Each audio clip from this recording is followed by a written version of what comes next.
Presented by DNS Entertainment.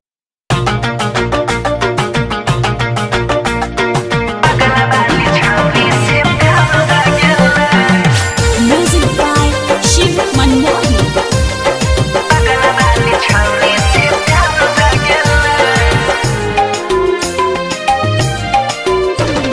छुप छुप के किसको निहार रहे हो यार, तुम अकेले मजा मार रहे हो।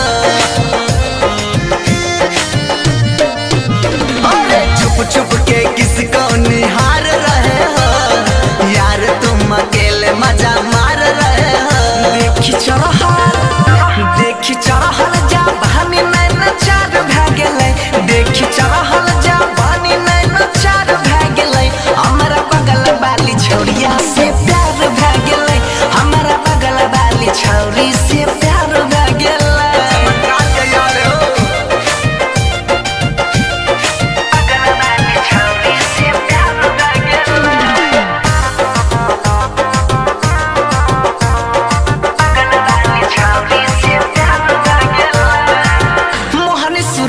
हमारा मन के लो भैला गई, गजरा लगा है के जब कौन खिंचले लगे।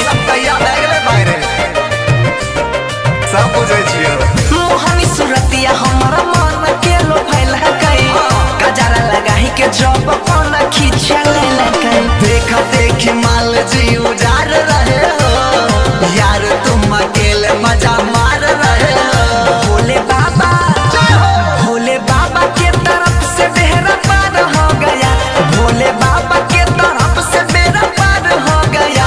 हमको बगल वाली छौरिया से प्यार हो गया, हमारा बगल वाली छौरी से प्यार भै गेलै। कहिया प्यार भेल तो बतैली न यार हमरा।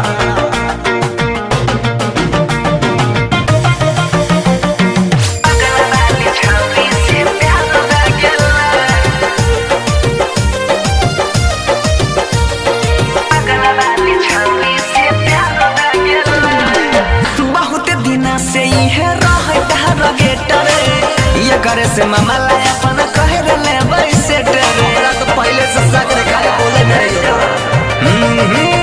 बहुत दिना से ये रहता रगेटरे, ये करे से मामा लाया अपन कहे ले वैसे डरे। बेली चमेली पे मर रहले, डार्लिंग से बात खूब कर रहले। सोचल सपना रे सोचल सपना तो हमारा साकार भै गेलै, सोचने रही होई जे सपना साकार भै गेलै। हमारा बगल वाली छौरिया से प्यार भै गेलै, हमारा बगल वाली छौरी से प्यार भै गेलै। हमारा बगल वाली छौरी से जोन मजा मार हम देख ले।